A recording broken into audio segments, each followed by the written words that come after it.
Antes de sumergirnos en esta increíble historia, háganme saber desde dónde están viendo en los comentarios de abajo. Y si aún no lo han hecho, por favor, pulsen ese botón de suscribirse, porque lo que sucede a continuación cambiará por completo su forma de pensar sobre el poder, la corrupción y el coraje que se necesita para defender lo que es correcto. Marcus había crecido en los mismos barrios que ahora patrullaba. Conocía las tiendas de la esquina, los centros comunitarios, las familias que luchaban por salir adelante. Su madre había trabajado en 2 empleos para costearle la universidad, y su padre siempre le había dicho que el respeto no se daba, se ganaba haciendo lo correcto, incluso cuando nadie miraba. Estos valores serían puestos a prueba de maneras que Marcus nunca imaginó posibles. La llamada entró aproximadamente a las 2:15 de la tarde. La central reportó un disturbio en el centro comunitario Riverside, un lugar que Marcus conocía bien. Se había ofrecido como voluntario allí durante la escuela secundaria, ayudando a los niños con la tarea y organizando torneos de baloncesto. El centro servía como un refugio seguro para docenas de adolescentes después de la escuela, proporcionando tutorías, comidas y programas de mentoría. Cuando Marcus llegó a la escena, esperaba encontrar las disputas menores habituales que ocasionalmente surgían entre adolescentes, quizás una discusión por un partido de baloncesto o un desacuerdo sobre el tiempo de uso de la computadora. En cambio, descubrió algo mucho más perturbador. De pie cerca de la entrada estaba el juez Harold Blackstone, un hombre cuya reputación en la comunidad era supuestamente impecable. El juez Blackstone tenía 62 años, había servido en el tribunal durante más de 15 años y era conocido por su postura dura contra el crimen.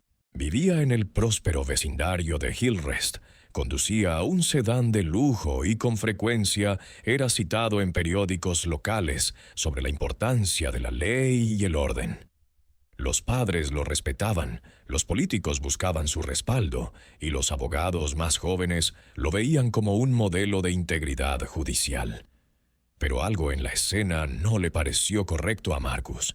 El juez parecía agitado, hablando en tonos apagados pero urgentes con un adolescente que parecía visiblemente incómodo.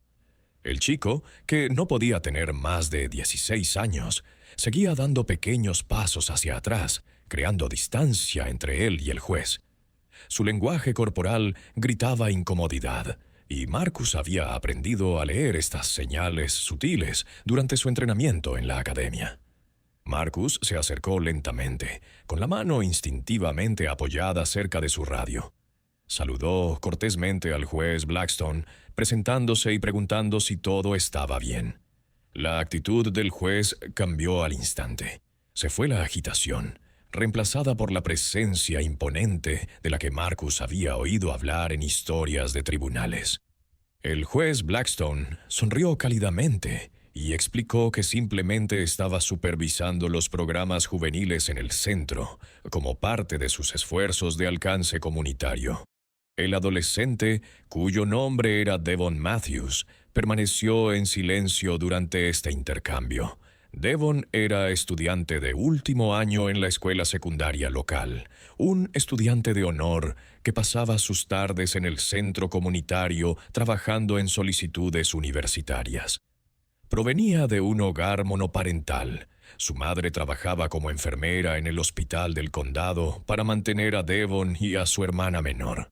Devon soñaba con estudiar ingeniería, y sus calificaciones eran lo suficientemente buenas para obtener becas si podía mantenerse alejado de los problemas. Algo en los ojos de Devon captó la atención de Marcus. No era exactamente miedo, sino más bien una mezcla de confusión y angustia que no coincidía con la explicación del juez sobre una visita comunitaria rutinaria. Marcus había visto esa mirada antes durante llamadas de violencia doméstica, cuando las víctimas querían hablar, pero se sentían atrapadas por circunstancias fuera de su control. El juez Blackstone parecía ansioso por irse. mencionando que tenía asuntos importantes en el tribunal que atender. Pero antes de partir, hizo un comentario que más tarde resultaría ser una evidencia crucial. Le dijo a Marcus que Devon había estado causando problemas en el centro, molestando a otros estudiantes y faltando al respeto a las figuras de autoridad. Sugirió que tal vez Devon necesitaba aprender algo de disciplina, que chicos como él a menudo terminaban en su tribunal si no se corregían a tiempo. Marcus agradeció al juez por la información, pero decidió quedarse y hablar con otras personas en el centro. Esta decisión lo cambiaría todo. Habló con la señora Patricia Williams, la directora del centro, que había trabajado allí durante más de 20 años. La señora Williams se sorprendió al oír que Devon causaba problemas, ya que él era uno de sus voluntarios más confiables, a menudo quedándose hasta tarde para ayudar a los niños más pequeños con la lectura. Mencionó que el juez Blackstone había estado visitando el centro con más frecuencia en los últimos meses, siempre mostrando un interés particular en los adolescentes mayores.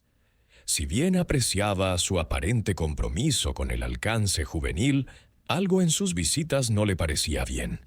Los chicos con los que hablaba a menudo parecían incómodos después, pero ninguno de ellos había presentado quejas específicas. Marcus habló entonces con varios otros adolescentes que estaban presentes ese día. Inicialmente se mostraron reacios a hablar con un oficial de policía, pero el enfoque genuino de Marcus y su familiaridad con el vecindario finalmente los tranquilizaron. Un joven de 17 años llamado Jamal mencionó que el juez Blackstone se le había acercado la semana anterior, haciéndole preguntas personales sobre la situación de su familia y si necesitaba alguna ayuda especial con sus problemas legales. La parte preocupante era que Jamal no tenía ningún problema legal. Era un estudiante sobresaliente sin antecedentes penales, sin casos pendientes y sin razón para estar en el radar de ningún juez. Sin embargo, el juez Blackstone parecía conocer detalles de la vida de Jamal que solo estarían disponibles a través de canales oficiales o una investigación inapropiada. Otro adolescente, Anthony, de 16 años, compartió una experiencia similar. El juez Blackstone se había ofrecido a ayudarlo con un supuesto registro juvenil que Anthony juró que no existía. El juez había sido muy específico, mencionando fechas e incidentes que Anthony insistió en que nunca sucedieron. Cuando Anthony intentó corregirlo, el juez Blackstone se volvió insistente, casi agresivo, afirmando que había revisado el expediente de Anthony personalmente. Marcus comenzó a ver un patrón emergiendo. El juez Blackstone estaba apuntando a adolescentes de hogares monoparentales, familias minoritarias o de entornos económicamente desfavorecidos. Se acercaba a ellos con afirmaciones sobre problemas legales que no tenían, y luego se ofrecía a ayudar a resolver estos problemas inexistentes. Los adolescentes, intimidados por su autoridad y confundidos acerca de sus supuestos problemas legales, a menudo se sentían presionados a reunirse con él en privado. El oficial novato se enfrentó a un dilema que definiría toda su carrera. Aquí estaba un juez respetado, un pilar de la comunidad cuyo comportamiento levantaba serias señales de alarma. Pero acusar a un juez en ejercicio de conducta inapropiada no era algo que un novato de 3 semanas hiciera a la ligera. Las implicaciones políticas eran enormes, los riesgos profesionales eran sustanciales y el potencial de represalias era muy real. Marcus pensó en las palabras de su padre sobre hacer lo correcto cuando nadie miraba. Pero esto ya no se trataba de que nadie mirara. Se trataba de que todos miraran, incluidas las personas con el poder de acabar con su carrera policial antes de que realmente comenzara. El juez Blackstone tenía conexiones en todo el sistema legal, relaciones con fiscales y una influencia que se extendía mucho más allá de su tribunal. A pesar de estas preocupaciones, Marcus no podía ignorar lo que estaba viendo. El patrón era demasiado claro. la incomodidad de los adolescentes demasiado genuina y el comportamiento del juez demasiado sospechoso como para descartarlo. Tomó una decisión que requeriría un coraje tremendo y potencialmente le costaría todo por lo que había trabajado. En lugar de presentar un informe rutinario y seguir adelante, Marcus decidió investigar más a fondo. Comenzó a documentar todo meticulosamente, tomando notas detalladas sobre cada conversación, registrando horas y fechas exactas y recopilando información de contacto de cada testigo. Fotografió el centro comunitario, anotó la distribución y creó una línea de tiempo de las visitas del juez Blackstone. Lo que Marcus descubrió a continuación conmocionaría a toda la ciudad y revelaría una red de corrupción que llegaba a los niveles más altos del sistema judicial. Durante los siguientes días, Marcus llevó a cabo lo que solo podría describirse como la investigación más exhaustiva de su joven carrera.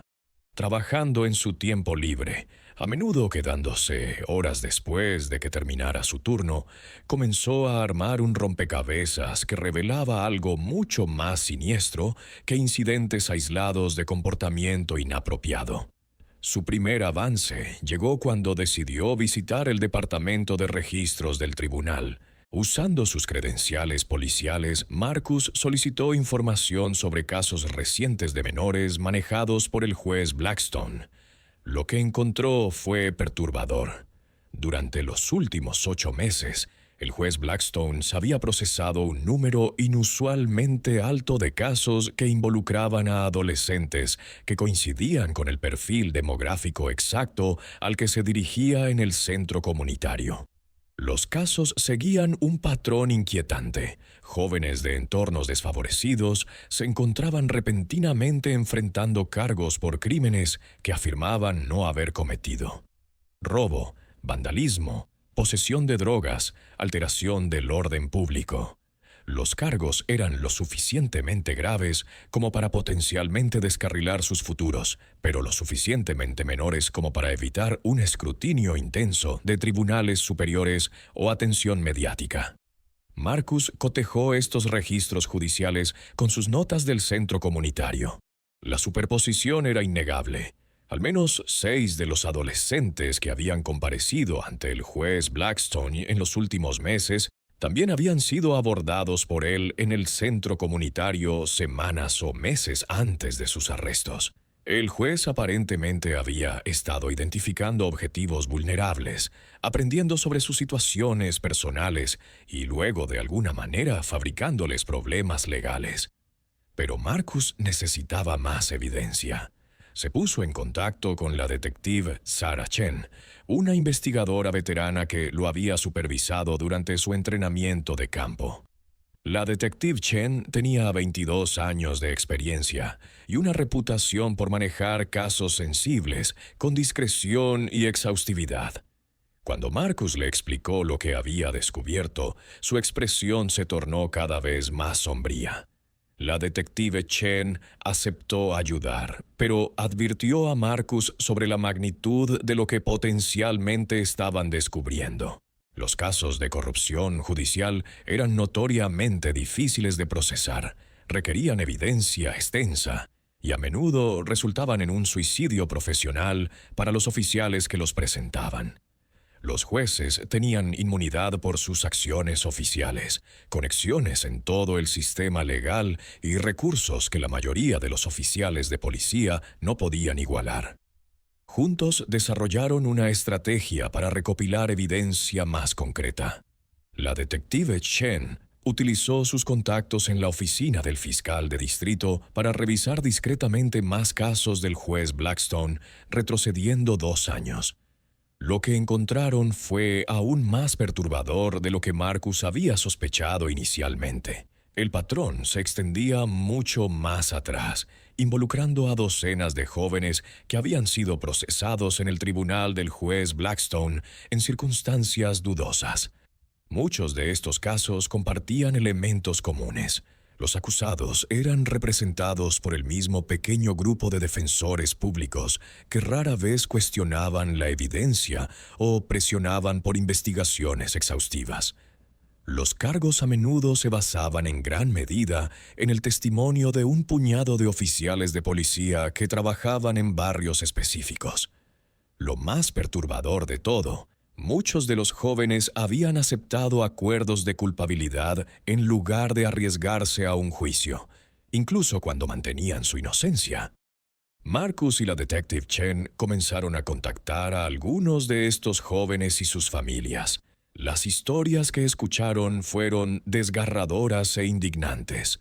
Marcus Thompson, de 17 años, había sido acusado de robar aparatos electrónicos de una tienda donde las cámaras de seguridad mostraban que nunca había estado presente. En lugar de luchar contra los cargos y arriesgarse a una condena por delito grave, había aceptado un acuerdo de culpabilidad que resultó en libertad condicional y servicio comunitario, pero destruyó sus posibilidades de ir a la universidad. David Rodríguez, de 18 años, había sido acusado de pintar grafitis en un edificio comunitario. La evidencia consistía únicamente en el testimonio de un oficial que afirmaba haber presenciado el crimen, a pesar de que David había estado trabajando en ese momento con múltiples testigos. Enfrentado a la posibilidad de tiempo en la cárcel si era declarado culpable en juicio, David también había aceptado un acuerdo de culpabilidad. El patrón se estaba volviendo claro. El juez Blackstone identificaba a jóvenes vulnerables, a menudo a través de sus visitas a centros comunitarios y programas juveniles. De alguna manera, estos jóvenes se encontraban luego enfrentando cargos criminales basados en evidencia cuestionable, enfrentados a la perspectiva de juicios largos que no podían pagar y posibles condenas por delitos graves que arruinarían sus futuros. La mayoría aceptaba acuerdos de culpabilidad que los mantenían bajo la supervisión del sistema judicial. Pero la parte más perturbadora fue lo que sucedió después de que estos jóvenes entraron en el sistema del juez Blackstone. Varios de ellos informaron que se les exigía asistir a sesiones de asesoramiento especiales o programas de servicio comunitario que eran supervisados personalmente por el juez. Estas reuniones privadas, a menudo celebradas en las oficinas del juez o en lugares remotos, creaban oportunidades para el tipo de contacto inapropiado que Marcus había presenciado en el centro comunitario. La detective Chen logró obtener registros financieros que revelaron otra pieza del rompecabezas. El juez Blackstone había estado recibiendo pagos de varias organizaciones sin fines de lucro que supuestamente proporcionaban asesoramiento y servicios de rehabilitación a jóvenes en riesgo. Estas organizaciones existían principalmente en papel, con personal mínimo y programas cuestionables. El dinero provenía de subvenciones estatales destinadas a ayudar a jóvenes desfavorecidos, pero se proporcionaba muy poco servicio real. Marcus se dio cuenta de que estaban ante un esquema sistemático de corrupción que iba mucho más allá de lo que había sospechado inicialmente. El juez Blackstone no solo estaba abusando de su autoridad para su gratificación personal, estaba fabricando casos, manipulando el sistema legal y robando fondos públicos mientras se aprovechaba de los miembros más vulnerables de la comunidad. El oficial novato, que simplemente quería servir y proteger su vecindario, había descubierto lo que los fiscales describirían más tarde como uno de los esquemas de corrupción judicial más elaborados en la historia del Estado. Pero recopilar evidencia era solo el primer desafío. Hacer que alguien creyera a un oficial de policía novato de 3 semanas en lugar de a un juez respetado requeriría pruebas tan abrumadoras que no pudieran ser ignoradas o desestimadas. Marcus y la detective Chen sabían que necesitaban evidencia grabada. Desarrollaron un plan para documentar directamente el comportamiento del juez Blackstone, pero requeriría poner a uno de los adolescentes en riesgo. Después de una cuidadosa consideración y con el apoyo de la familia del adolescente, decidieron que Devon Matthews llevara un micrófono durante su próximo encuentro con el juez. Devon estaba aterrorizado, pero decidido a proteger a otros jóvenes de experimentar lo que él había soportado. Su madre, una mujer fuerte que había trabajado en múltiples empleos para mantener a su familia, se enfureció cuando se enteró de lo que el juez Blackstone había estado haciendo. Aceptó permitir que su hijo ayudara con la investigación a pesar de los obvios riesgos involucrados. El plan era simple, pero peligroso. Devon regresaría al centro comunitario y esperaría la próxima visita del juez Blackstone. Cuando el juez se le acercara, Devon entablaría una conversación mientras llevaba un dispositivo de grabación proporcionado por el departamento de policía. Marcus y la detective Chen estarían cerca, pero fuera de la vista, listos para intervenir si la situación se volvía amenazante. Lo que grabaron durante esa conversación finalmente derribaría no solo al juez Blackstone, sino a toda una red de corrupción que había estado operando durante años. El audio revelaría amenazas, admisiones de manipulación de pruebas y detalles sobre el ataque sistemático a jóvenes vulnerables. Pero lo más importante, proporcionaría la prueba concreta necesaria para convencer a los fiscales y al público de que este juez respetado era en realidad un depredador que había armado el sistema legal para sus propios fines. La investigación estaba a punto de entrar en su fase más peligrosa, donde las apuestas aumentarían drásticamente y los riesgos para todos los involucrados se volverían mortales. La sesión de grabación tuvo lugar un jueves por la tarde, cuando el centro comunitario estaba más concurrido. Niños llenaban el salón principal trabajando en sus tareas, mientras adolescentes se agrupaban alrededor de las estaciones de computación y las mesas de juegos. Los ruidos normales de las actividades juveniles proporcionaron una cobertura perfecta para lo que estaba a punto de desarrollarse. Devon llegó temprano, con las manos temblando ligeramente mientras la detective Chen le colocaba el equipo de grabación casi invisible. El micrófono era tan pequeño que apenas se veía, pero para Devon se sentía como un letrero de neón anunciando su papel en la investigación. Marcus se posicionó en una cafetería cercana con una vista clara de la entrada del centro comunitario, mientras que la detective Chen se ubicó en un vehículo sin distintivos al otro lado de la calle. El juez Blackstone llegó exactamente a las 3:30, tal como lo había estado haciendo durante meses. Estacionó su sedán de lujo en el mismo lugar, cruzó las puertas principales con el mismo paso seguro e inmediatamente comenzó a escanear la sala en busca de su objetivo. Cuando sus ojos se posaron en Devon, su rostro se iluminó con lo que parecía ser un placer genuino. La conversación que siguió se convertiría en la pieza central del caso de la fiscalía. El juez Blackstone se acercó a Devon con una facilidad ensayada, preguntando sobre la escuela, la familia y los planes futuros. Pero en cuestión de minutos, la discusión tomó un giro más oscuro. El juez comenzó a referirse a detalles específicos sobre el supuesto historial criminal de Devon, incidentes que nunca habían ocurrido, cargos que nunca habían sido presentados. Cuando Devon expresó confusión sobre estos presuntos crímenes, el juez Blackstone se volvió más insistente. Afirmó haber revisado personalmente el expediente de menores de Devon y expresó decepción de que un joven tan prometedor se hubiera involucrado en actividades criminales. La voz del juez llevaba el peso de la autoridad absoluta, dejando claro que cuestionar su versión de los hechos sería imprudente. Luego llegó el momento que sellaría el destino del juez Blackstone. Le dijo a Devon que estos cargos podían desaparecer, que su registro podía ser borrado, pero solo si Devon estaba dispuesto a cooperar con ciertos requisitos. La mano del juez se movió al hombro de Devon mientras explicaba que algunos jóvenes necesitaban una guía especial, atención personal de alguien que entendiera el sistema. La calidad del audio era nítida. Cada palabra, cada pausa, cada amenaza sutil fue capturada con perfecto detalle. El juez Blackstone continuó describiendo sesiones de asesoramiento privadas que tendrían lugar en su oficina después del horario judicial.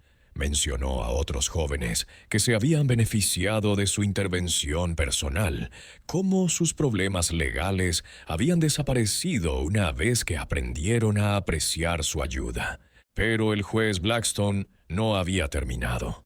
Como si sintiera que Devon podría no estar completamente convencido, el juez decidió demostrar su poder de manera más explícita.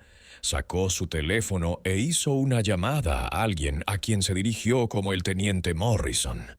Marcus y la detective Chen escucharon horrorizados cómo el juez Blackstone fabricaba una queja sobre Devon, causando problemas en el centro comunitario. El juez afirmó que Devon había estado amenazando a otros niños, alterando programas y mostrando indicios de un comportamiento delictivo en escalada.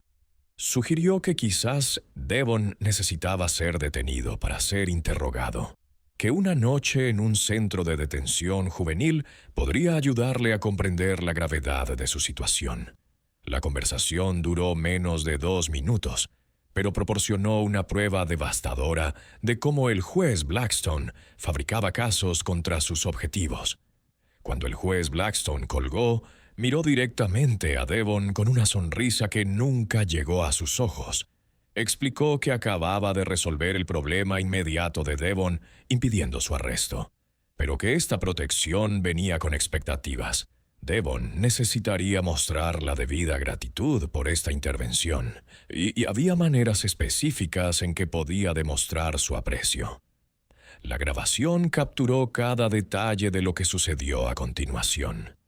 El juez Blackstone describió reuniones privadas que tendrían lugar en su casa, explicando que estas sesiones eran necesarias para asegurar que Devon se mantuviera alejado de los problemas. Mencionó a otros jóvenes que habían aprendido a valorar estos acuerdos especiales, cómo sus vidas habían mejorado una vez que comprendieron lo que se esperaba de ellos. Devon logró mantener la conversación en marcha durante casi 20 minutos, recopilando pruebas que resultarían invaluables en el tribunal. El juez reveló detalles sobre su operación que los fiscales nunca habrían podido obtener mediante métodos de investigación tradicionales. Mencionó a oficiales específicos que le ayudaron a identificar objetivos, personal judicial que procesó documentación fabricada e incluso otros funcionarios que recibieron beneficios de sus esquemas. Cuando el juez Blackstone finalmente abandonó el centro comunitario, Devon estaba visiblemente conmocionado, pero decidido a llevar la investigación hasta el final. Marcus y el detective Chen aseguraron inmediatamente el equipo de grabación y comenzaron el proceso de transcripción de cada palabra. Sabían que habían capturado algo extraordinario, pero también entendían que su verdadero trabajo apenas comenzaba. La evidencia de audio era convincente, pero los fiscales necesitarían más de una conversación grabada para construir un caso contra un acusado tan poderoso. El juez Blackstone había estado operando su esquema durante años. Tenía conexiones en todo el sistema legal y poseía recursos que podrían hacer que el enjuiciamiento fuera extremadamente difícil. Marcus y el detective Chen necesitarían construir un caso inexpugnable que pudiera resistir los desafíos inevitables. Durante las siguientes semanas, la investigación se expandió drásticamente. La grabación había proporcionado un mapa de ruta a toda la operación del juez Blackstone, revelando nombres, ubicaciones y métodos que los investigadores podían seguir. La detective Chen utilizó sus contactos para recopilar discretamente pruebas de múltiples jurisdicciones.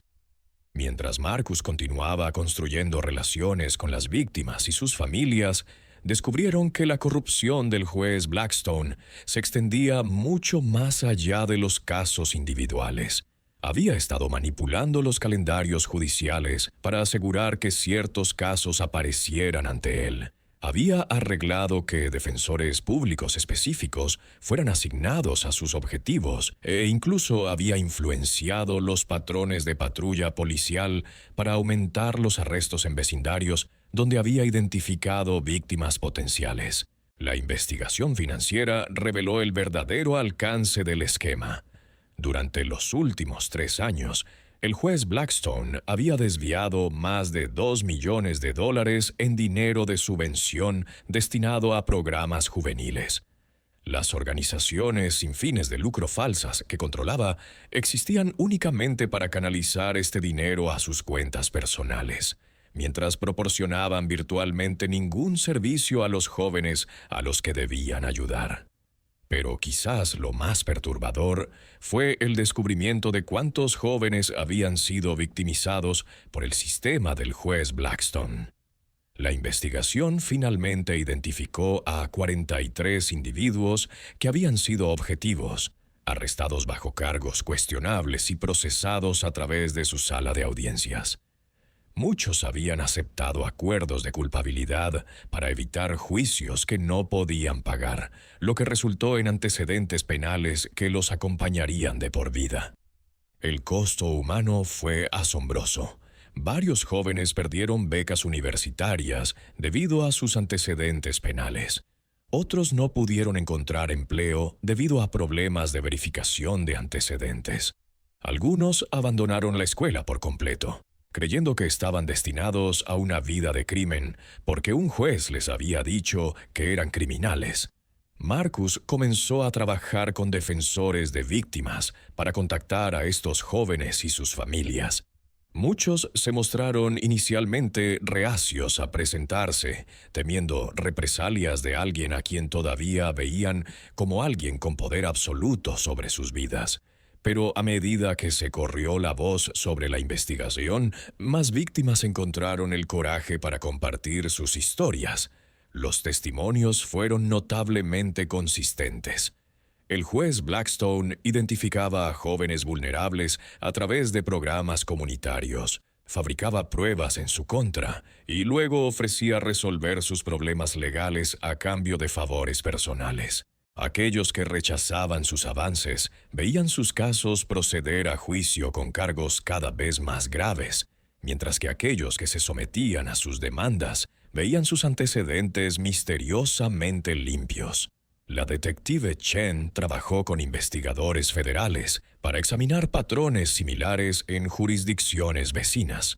Descubrieron que el juez Blackstone había estado compartiendo información con funcionarios de otros condados, expandiendo potencialmente su operación más allá de su territorio inmediato.